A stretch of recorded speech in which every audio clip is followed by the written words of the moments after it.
March Comes In Like a Lion is a very, very good anime.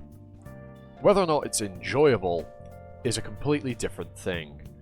The show is, for lack of a better way of phrasing it and sounding not like a pretentious arsehole, it's deep.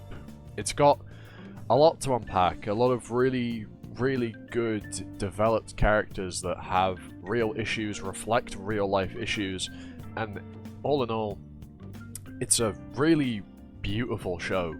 Both, in my opinion, visually, I love the art style, and also with its visual metaphors of how it uses water and the like, but also in terms of its storytelling and characters.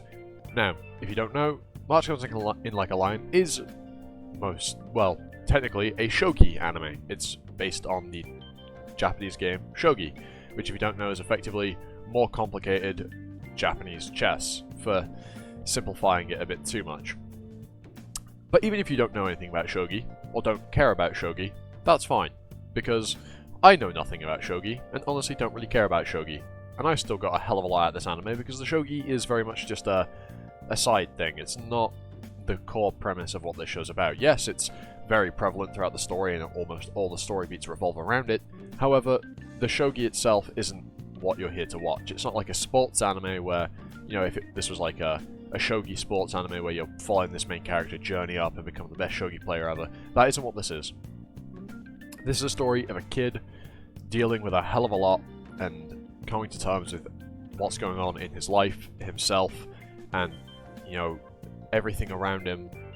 It's a really good story, but let's get into it. So, our main character, Kiriyama Rei, his parents and sister died when he was at a very young age, and as such he was taken in by his father's best friend, who was obsessed with shogi. Very, very obsessed. Now, Rei used to play shogi when he was younger because it was basically the only time he got to properly be with his dad because he worked late. And so Rei already had a good understanding of shogi and was pretty good from a young age. However, this caused discourse within the family that took him in. His adoptive father, Koda-san, is, as I said, obsessed with shogi. Nothing is more important than shogi and being good at it, to the point where he neglects his own kids in favor of Rei because Rei is better at shogi. This causes, as you can imagine, a lot of problems and has a very serious impact on his two kids. One of which, at least in Season 1, because that's all I'm going to be talking about here because I haven't watched the second season yet, but in Season 1, the main sibling that we see is Koda Kyoko, his older sister, who is a horrible person. Like, she is not a nice person at all.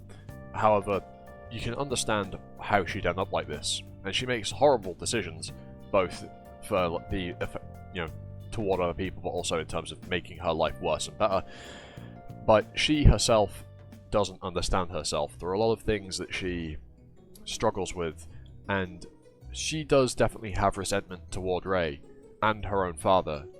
Primarily her dad, because at the end of the day, you can't ignore that Rei isn't exactly at fault for being adopted, and then their dad being a piece of shit and neglecting them in favor of Rei. That doesn't have anything to do with Rei. However, both her and Rei blame him. They blame Rei for causing the rift that occurred, and Rei himself has a lot of problems where he blames himself for everything that happened. He doesn't ignore the fact that his adopted father is in the wrong, but he primarily blames himself for, you know, causing it. And then you have probably the, most important characters for Rei as an individual, and that is this small family that we meet very early on.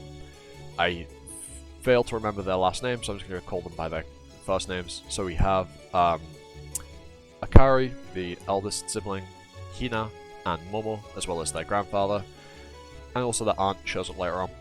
But they are a family that don't have their parents with them anymore. Their mother and grandmother died, and their dad is missing. Well, at least in terms of the story, we don't know where he is. Presumably, he up and left.